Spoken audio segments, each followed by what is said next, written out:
Evangelho de Lucas, capítulo de número 7, versos 18 a 35. Assim nos diz a palavra do nosso Deus. Todas estas coisas foram referidas a João pelos seus discípulos. E João, chamando 2 deles, enviou-os ao Senhor para perguntar: És tu aquele que estava para vir, ou havemos de esperar outro? Quando os homens chegaram junto dele, disseram: João Batista enviou-nos para te perguntar: És tu aquele que estava para vir, ou esperamos outro? Naquela mesma hora, curou Jesus muitos de moléstias e flagelos, de espíritos malignos, e deu vista a muitos cegos. Então Jesus respondeu: Ide e anunciai a João o que vistes e ouvistes. Os cegos vêm, os coxos andam, os leprosos são purificados, os surdos ouvem, os mortos são ressuscitados, e aos pobres anuncia-lhes o evangelho. E bem-aventurado é aquele que não achar em mim motivo de tropeço. Tendo-se retirado os mensageiros, passou Jesus a dizer ao povo a respeito de João: Que saístes a ver no deserto? Um caniço agitado pelo vento? Que saístes a ver? Um homem vestido de roupas finas? Os que se vestem bem e vivem no luxo assistem nos palácios dos reis. Sim, que saístes a ver? Um profeta? Sim, eu vos digo, e muito mais que profeta. Este é aquele de quem está escrito: Eis aí envio diante da tua face o meu mensageiro, o qual preparará o teu caminho diante de ti. E eu vos digo, entre os nascidos de mulher, ninguém é maior do que João, mas o menor no reino de Deus é maior do que ele. Todo o povo que o ouviu e até os publicanos reconheceram a justiça de Deus, tendo sido batizados com o batismo de João. Mas os fariseus e os intérpretes da lei rejeitaram quanto a si mesmos os desígnios de Deus, não tendo sido batizados por ele. A que, pois, compararei os homens da presente geração e a questão e que são eles semelhantes e a que são eles semelhantes?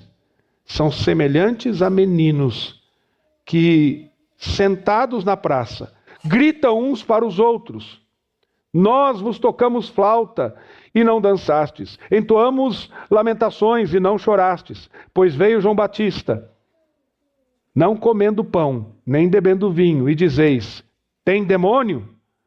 Veio o Filho do Homem, comendo e bebendo, e dizeis: Eis aí um glutão e bebedor de vinho, amigo de publicanos e pecadores.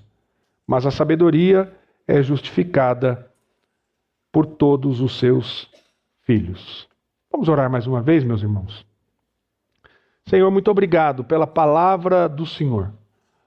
Obrigado, Senhor, pela tua graça que nos alcançou, e agora nós rogamos, Pai, que sejamos instruídos pelo Senhor, que sejamos direcionados pelo teu Santo Espírito na exposição da Escritura, para que possamos, Senhor, compreender a mensagem do Senhor ao nosso coração.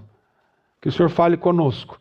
Esse é o desejo do nosso coração, e que as palavras dos meus lábios e o meditar do meu coração sejam agradáveis na tua presença, meu Senhor, minha rocha, meu Redentor, amado da minha alma, em nome de Jesus. Amém. Meus irmãos, a gente vive num tempo de muitos desafios. E por que isso?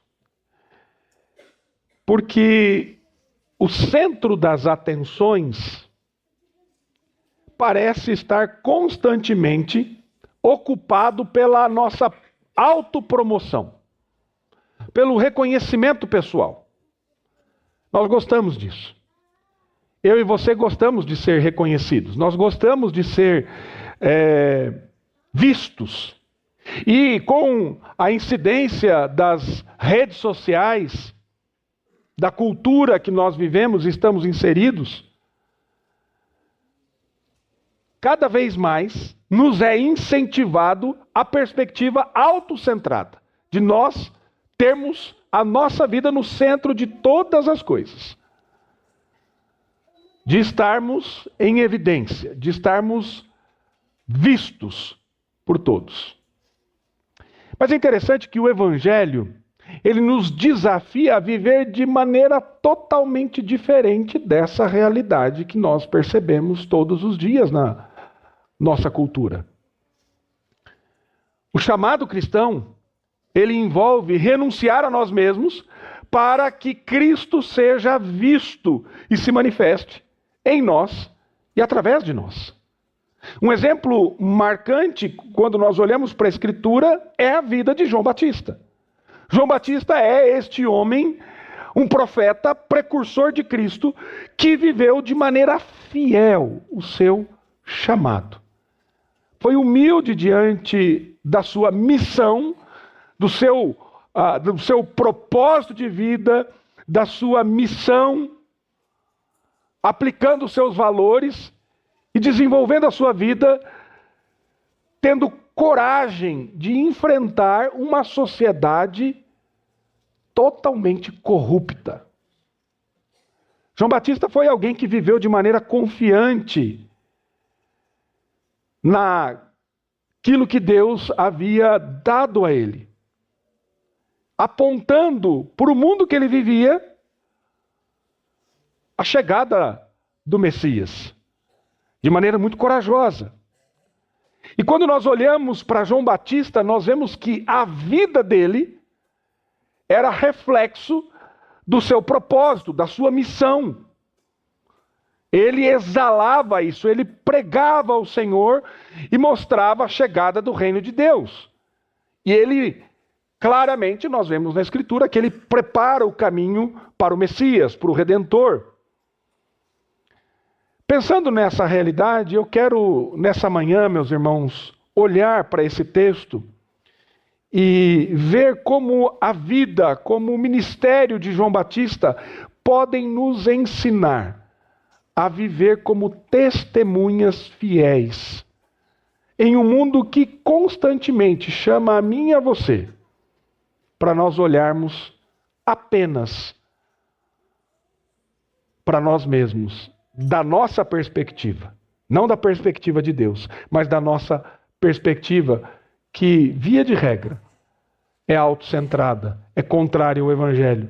Por isso eu quero olhar para esse personagem bíblico, João Batista, esse precursor humilde que nós vemos na Escritura e aprender algumas lições através da vida dele. E é maravilhoso perceber aquilo que Deus faz, a maneira como Deus mostra a sua palavra revelada e histórias que o Senhor coloca na Escritura para que seja motivo de graça para nós, de ensinamento, de bênção para a nossa vida.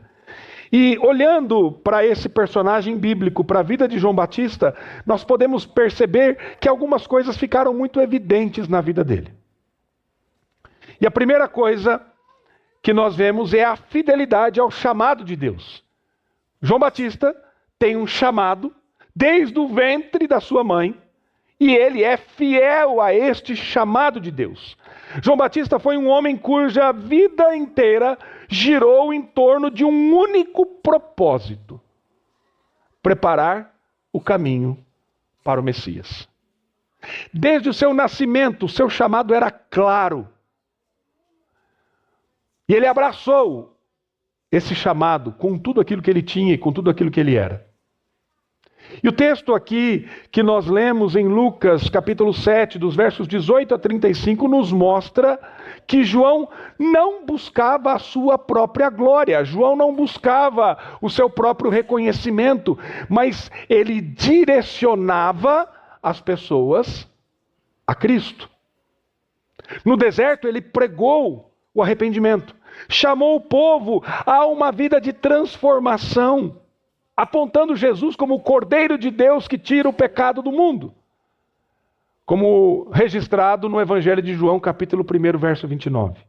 Então, a fidelidade de João Batista, desse homem, era tamanha que ele continuou pregando, exortando, mesmo sabendo que essa mensagem colocava a sua vida numa rota de discussões e de embates com os líderes religiosos da sua época e com a elite daquela sociedade.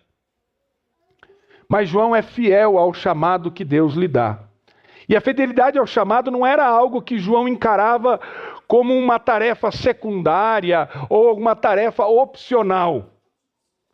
Era a razão de viver, algo que ele levava muito a sério. Mesmo quando a incompreensão cercava a sua mente e o seu coração. Em Lucas aqui, no capítulo 7, nós vemos João preso e questionando se Jesus era de fato o Messias esperado. Nós vemos isso nos versos 19 e 20. Mas talvez quando você olhe para essa pergunta que ele faz, e repetida 2 vezes aqui no texto, quando ele pede aos seus discípulos que vão até Jesus, a primeira impressão que nós temos é: será que ele está duvidando de quem Jesus é? Mas a ideia do texto não é que ele estava demonstrando dúvida, mas sim um reflexo da sua fidelidade ao chamado que o consumia. E ele queria de fato era ter a palavra e a convicção e a certeza de que ele havia cumprido a sua missão. Essa era a ideia do texto aqui, essa é a ideia do texto, no sentido de que ele queria entender: Senhor, terminei a minha missão, o Senhor chegou, é o Senhor mesmo. E qual é a resposta de Jesus? Digam a Ele o que vocês estão vendo. Digam a Ele o que vocês estão vendo. E Jesus responde: anunciem o que vocês viram e ouviram. Cegos veem, os coxos andam, os leprosos são purificados, os surdos ouvem, os mortos são ressuscitados, e aos pobres anuncia-se o Evangelho. É bem-aventurado é aquele que não achar em mim motivo de tropeço. Então Jesus deixa claro para os discípulos de João, para avisarem a ele, que o Messias tinha chegado. João Batista, ele sabia que a sua vida seria oferecida como um sacrifício, mas ele tinha esse anseio, esse desejo de ver o seu propósito, a sua missão completada. Quando você escuta sobre um homem como esse, que seguiu a Cristo dessa maneira, o que vem na sua mente, meu irmão? O que vem na sua mente? Quando você para, e querido, esse momento é um dos momentos mais preciosos da sua vida. E eu convido você a esquecer o que você vai comer no almoço. Não pensa no churrasco que você vai fazer daqui a pouco. Não pensa na macarronada. Ou não pensa na segunda-feira. Pare, esqueça essas coisas. Tire essas coisas da sua mente. Sabe por quê, querido? Porque este é um dos únicos momentos na sua semana que, via de regra, intencionalmente, nós paramos para ouvir a voz de Deus. Por isso o culto público é uma das coisas mais importantes da nossa vida. Então, querido, se desconecte dessas coisas. E agora, venha comigo e pense, olhando para a vida de João Batista, para este homem que foi fiel ao seu chamado. E olhando para a minha vida.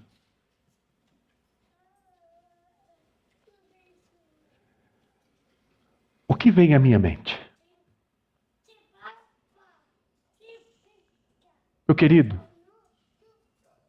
seguir o exemplo de fidelidade de João Batista,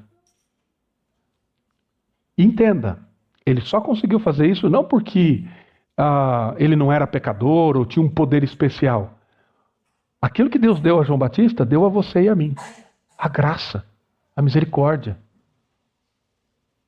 Então, nós podemos viver uma vida cumprindo o chamado do Senhor com fidelidade.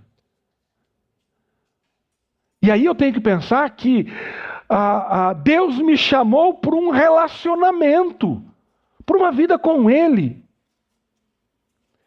E será que eu tenho colocado este chamado de Deus de maneira fiel como prioridade na minha vida, independentemente de qualquer situação ou circunstância? Por isso eu devo me perguntar, você deve se perguntar, como que eu posso demonstrar fidelidade ao chamado de Deus onde Ele me colocou?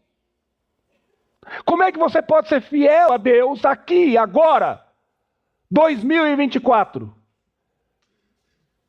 morando em São Paulo? Como que você pode ser fiel a Deus? Lá dentro da sua casa, com seu esposo. Como é que você pode ser fiel a Deus no seu casamento? Com a sua esposa. Como é que você pode ser fiel a Deus na educação dos seus filhos, no relacionamento com os seus filhos? Como é que você pode ser fiel a Deus no relacionamento com os seus pais? Como é que você pode ser fiel a Deus onde o Senhor tem colocado você? E aí nós temos aqui as crianças, nós temos os adolescentes, pela graça de Deus. Como é que você pode ser fiel a Deus, meu querido? Ah, pastor, mas eu tenho só 7 anos. Como é que você pode ser fiel a Deus com os seus 7 anos? Com os seus 8 anos, 9 anos, 10, 11, 12, 13, 14, 15 anos? Alguns 18, alguns 21, 30, 35. É para parar por aqui, né? Já estão falando, para, pastor, chega, diminui. Mas, querido, não é questão de idade, é questão de propósito. Por que que você existe? Qual é o seu propósito?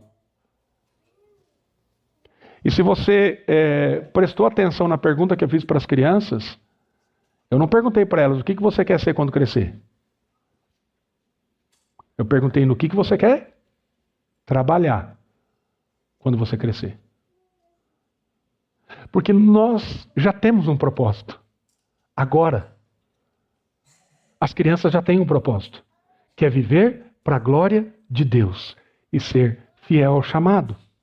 Então, nós temos que pensar, querido, como que nós podemos demonstrar essa fidelidade, como eu disse, onde o Senhor tem nos colocado, e na nossa casa, nos nossos relacionamentos, na escola, na faculdade, no trabalho, na comunidade que nós vivemos, no lugar que você mora, no condomínio que você mora, com as pessoas com quem você se relaciona, nesta igreja. Como que você pode ser fiel a Deus aqui, servindo ao Senhor? E sabe qual uma das implicações muito diretas disso? É que isso vai significar para você e para mim, muitas vezes, abrir mão do nosso conforto. Talvez abrir mão da nossa posição. E abrir mão. Essa é uma tentação que todos nós enfrentamos. E no próximo ano nós teremos uma classe, na nossa classe de Escola Bíblica Dominical, um tema específico sobre isso.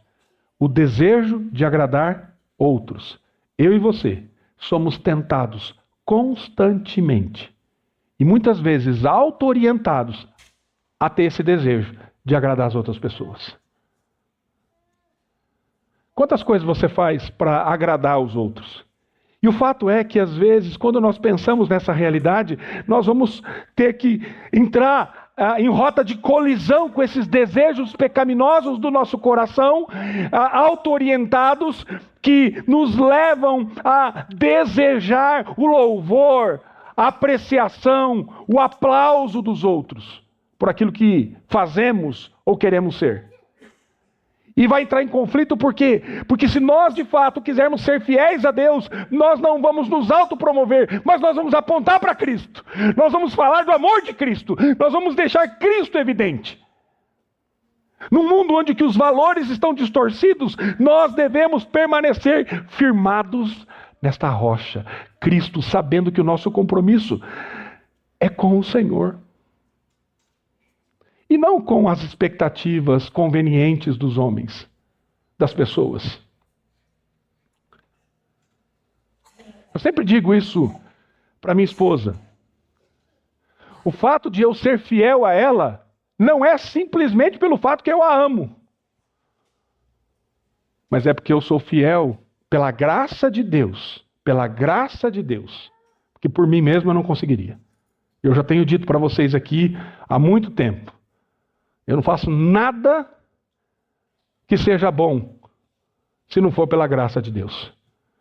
Então, o fato de ser fiel à minha esposa não é só pelo simples fato de amá-la, o que já é muito, mas é porque o Senhor transformou a minha vida e porque Ele está presente em mim. Agora, uma maneira prática de aplicarmos essa fidelidade é a gente reavaliar as nossas prioridades. Eu estou realmente vivendo de acordo com o chamado de Deus na minha vida? João Batista, ele cumpriu o seu chamado com fidelidade. Cada um de nós é chamado para ser um precursor, ou seja, alguém que aponte para Jesus. A pergunta é, querido, a sua vida está apontando para Jesus? A maneira como você está vivendo tem apontado para Jesus Cristo? Quando nós olhamos para a nossa vida e vemos áreas, talvez que nós estejamos buscando a nossa própria glória, nós devemos nos lembrar de que o nosso testemunho é apenas eficaz se estiver centrado na glória de Cristo e não na nossa própria glória. Então a primeira coisa é que João foi fiel ao chamado. Deus me chama, Deus chama você a ser fiel ao propósito, ao chamado que Ele tem para a nossa vida. A segunda coisa que nós vemos neste servo do Senhor é que ele foi humilde na presença de Deus e dos homens. Este é um aspecto essencial do caráter de João Batista e é revelado pelo próprio Cristo. Mesmo sendo um profeta grandemente reconhecido e respeitado, João nunca se exaltou. A sua missão era sempre preparar o caminho daquele que viria após ele. Nos versos 26 e 28, Jesus testemunha que João é muito mais do que um profeta. Nós vemos que Jesus diz no verso 28, e eu vos digo, entre os nascidos de mulher, ninguém é maior do que João. Mas o menor no reino de Deus é maior do que João. João, ele não permitiu ser o centro das atenções, embora ele fosse uma pessoa muito peculiar na sua postura e na sua maneira de se colocar. Mas ele constantemente desviava os olhares das pessoas para ele, dele para Cristo. E nós vemos isso claramente quando lá no capítulo 3, do verso 30 do Evangelho de João, ele diz, convém que ele cresça e que eu diminua. Essa declaração expressa uma humildade, queridos, que não é natural, mas é fruto de uma profunda compreensão da sua vida, do seu propósito diante de Deus. E que o seu ministério só pode ser considerado enquanto ele glorificava o Senhor. Então a humildade de João não se manifestou apenas em palavras, mas nós vemos ações concretas. Ele vivia no deserto, vestia-se com simplicidade, pregava com autoridade que vinha de Deus. E ele não buscou aquilo que era esperado, talvez, especialmente dos religiosos da época, que era status, título, mas o seu coração era simples e sincero, e o seu propósito era glorificar a Deus. Ele compreendeu que era apenas a voz que clama no deserto, e que a sua vida inteira apontava para alguém muito maior, Jesus Cristo. A humildade, meus irmãos, é uma virtude fundamental para aqueles que querem servir a Deus verdadeiramente. E quando nós olhamos para a vida desse servo de Deus, nós percebemos ele desviando a atenção dele próprio e apontando para Cristo. Como eu disse, nos nossos dias, na nossa sociedade, no contexto que nós vivemos, nós somos cada vez mais incentivados a nos promover.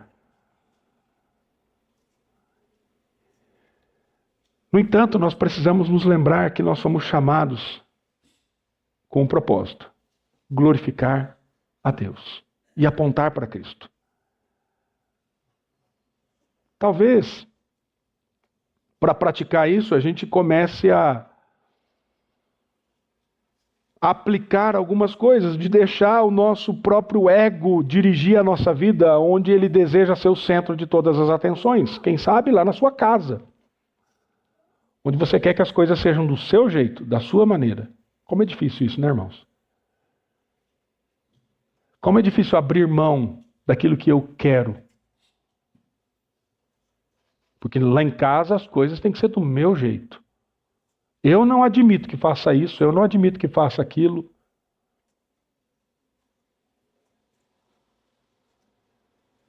Eu quero as coisas da minha forma, do meu jeito. Se o casamento não for assim, acabou. Se você, menino, não me respeitar desse jeito, você pode pegar suas coisas e sumir daqui. Porque aqui quem manda sou eu. Será que nós somos humildes para reconhecer o quanto nós temos colocado em evidência o nosso próprio ego em casa? Não preciso nem tentar aplicar para fora. Só em casa. E sabe o que isso implica, querido? Isso implica em servir. Isso implica em estar disposto a servir. O que é que Jesus veio fazer nesse mundo? Ele veio servir, não ser servido. E detalhe, sem recompensa nenhuma. Você é um servo, irmão? Você serve? Talvez esse seja um bom termômetro para a gente medir a nossa humildade. Pare e pense nisso. Reflita o quanto você tem se disposto a servir, a abrir mão dos seus próprios conceitos e confortos para servir o próximo, para servir na igreja. E vou dizer para você, tem muita coisa para servir, viu? Coisa para servir é o que não falta. Será que nós estamos vivendo de forma que nós demonstramos de fato essa humildade em Cristo para que as pessoas percebam isso na nossa vida? Ou nós estamos buscando a nossa própria exaltação?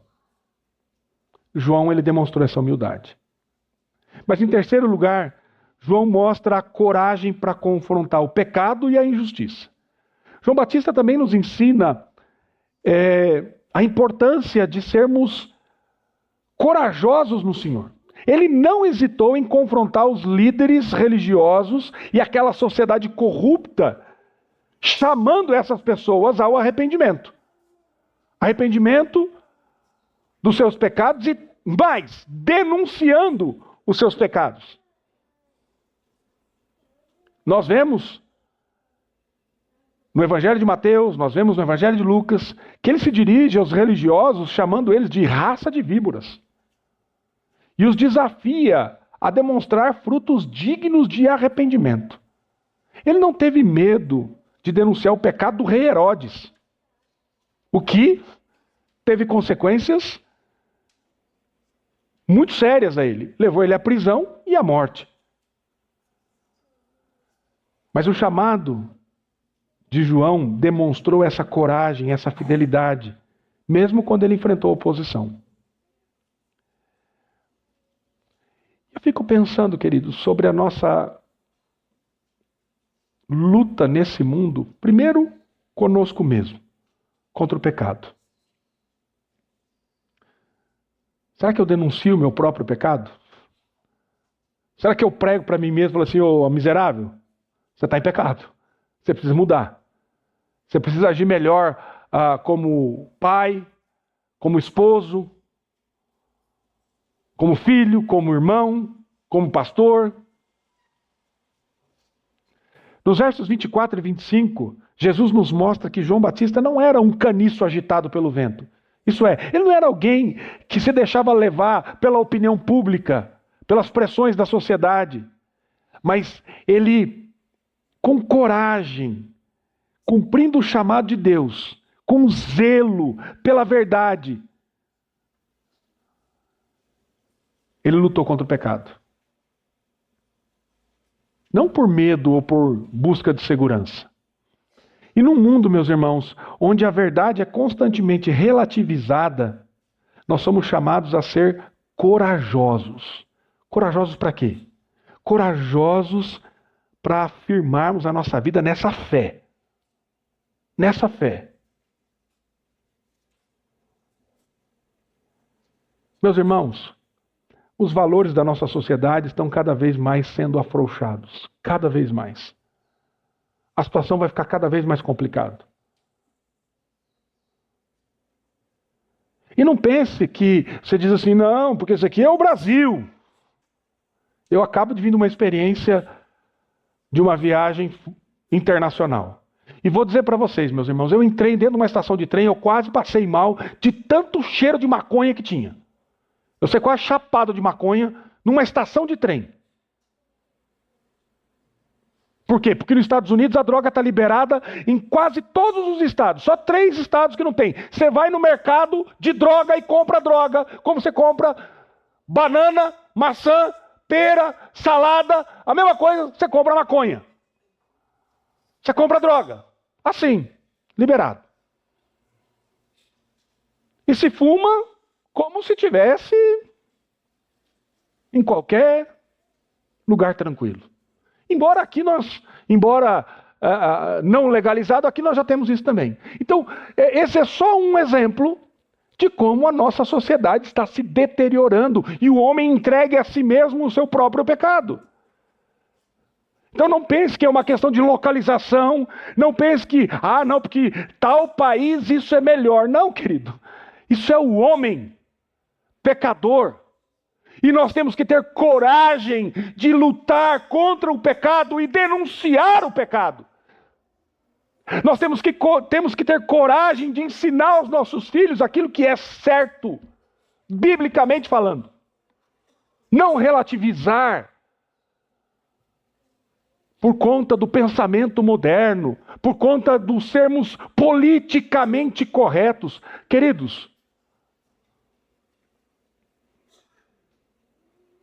o Senhor nos chama para vivermos de maneira corajosa, firmando a nossa fé em Cristo. E temos que ter coragem para confrontar o pecado. Não significa que nós seremos agressivos, arrogantes, porque essa não é a postura do servo de Deus. A postura do servo de Deus, como João Batista foi um homem humilde, nós devemos ser humildes.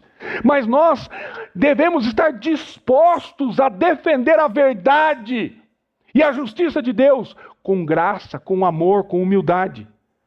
Mas isso você pode ter certeza. Isso pode ter certeza para você e para mim, que pode implicar nesse confronto com as injustiças, nos nossos ambientes de trabalho, na nossa família, na nossa comunidade.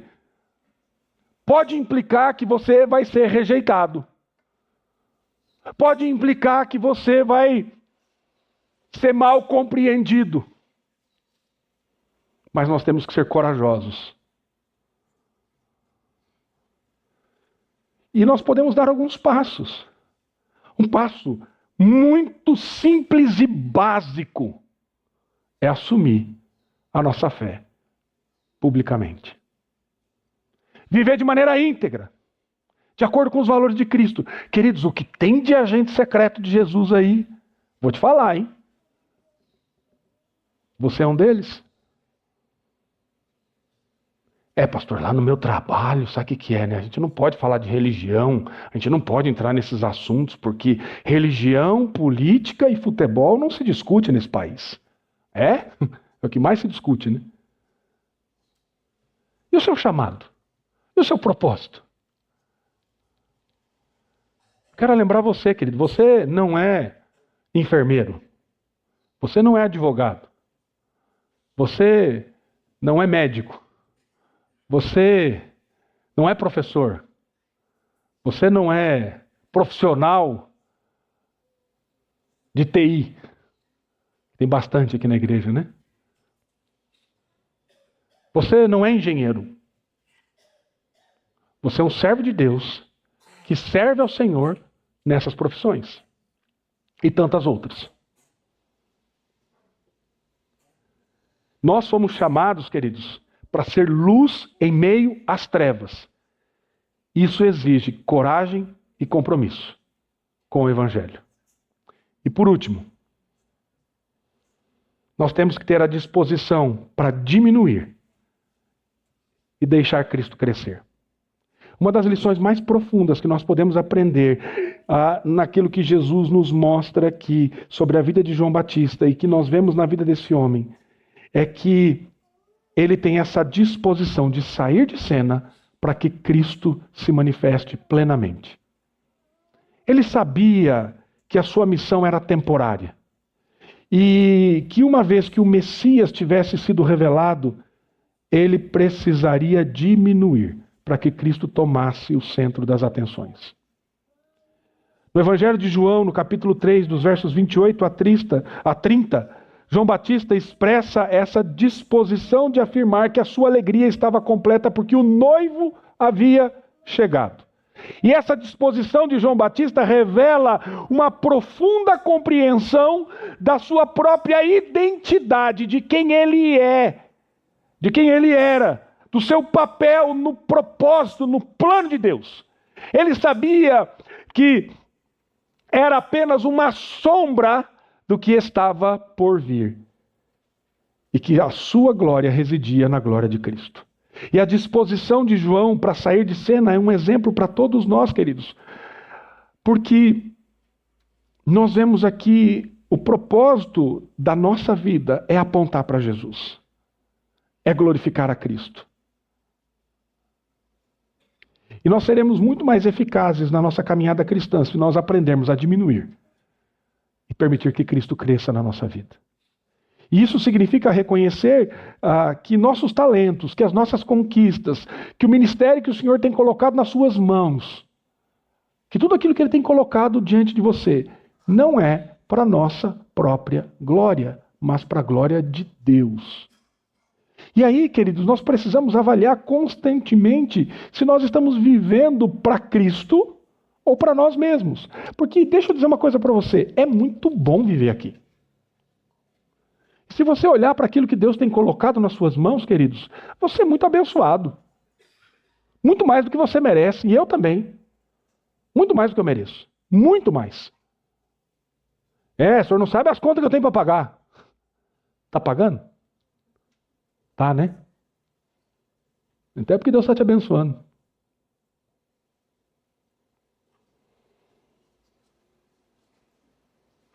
Para praticar essa disposição de diminuição, nós podemos começar a oferecer a Deus uma coisa simples. Todas as áreas da nossa vida. Só isso. Pedindo a Ele que nos ajude a pensar, refletir, raciocinar, desejar, escolher como Ele quer que a gente faça. Em todas as áreas. Colocando o Senhor como centro de todas as coisas, acima dos nossos próprios interesses. E aí, de maneira prática, você pode fazer isso como? Servindo. Servindo aos irmãos, servindo na sua casa, servindo na igreja. Sem esperar recompensa nenhuma. E quando nós oramos pedindo que Deus nos ajude a refletir a sua glória, nós permitimos que a presença de Cristo seja vista, visível em cada aspecto da nossa vida. Meus irmãos, nessa viagem que eu tive agora, nessas últimas 2 semanas, eu tive momentos assim muito preciosos. E um deles foi no treinamento que eu estava realizando, onde eu fui desafiado a pensar no propósito da minha vida. Mas é interessante que, diferente do que nós estamos fazendo aqui e agora, que eu também estou desafiando vocês a pensar no propósito da sua vida, eu tive que pensar no propósito da minha vida e escrever qual era o propósito da minha vida. Para que eu existo? E nesse processo de refletir o propósito da minha vida, depois de fazer esse exercício, eu fui desafiado a fazer um outro exercício. Quais são os meus valores? E escrever esses valores. E depois de escrever os meus valores, eu fui desafiado a perceber. E aí, cada uma dessas estratégias, o propósito é o porquê. Por que eu existo? E qual é a minha visão qual era a minha missão, o que eu tenho que fazer, como eu tenho que fazer, quais eram os meus objetivos. E dentre os meus objetivos eu tive que pensar nos meus papéis. Quem eu sou? Filho de Deus. O que isso implica na minha vida? Eu sou esposo. O que isso implica na minha vida? Eu sou pai. O que isso implica na minha vida? Eu sou filho, irmão, cunhado, tio, pastor, líder, amigo, discipulador. Olha o tanto de papéis que nós temos. E se você for pensar, professor, e assim vai, e você vai colocando. Como que eu vivo diante de tudo isso? Em cada área. E aí quando você escreve, você toma um susto. Você toma um susto. Eu pelo menos, fiquei assustado. Porque eu falei assim, Jesus amado. Que tamanha responsabilidade. E o chamado de Deus é para que eu diminua. E para que Cristo cresça em cada área da minha vida. E é isso que Deus quer fazer com você, querido. Deus quer que você diminua para que a glória de Cristo cresça. Para que você aponte para Jesus em todas as coisas que você faz. Por isso, meu irmão, não viva a vida nessa filosofia do deixa a vida me levar e vamos ver onde é que vai dar. Não, querido, você tem um propósito e o seu propósito, ele existe desde antes da fundação do mundo. Que Deus escolheu você como eleito de Deus, foi chamado por Deus, foi regenerado pelo Senhor, foi justificado pelo Senhor.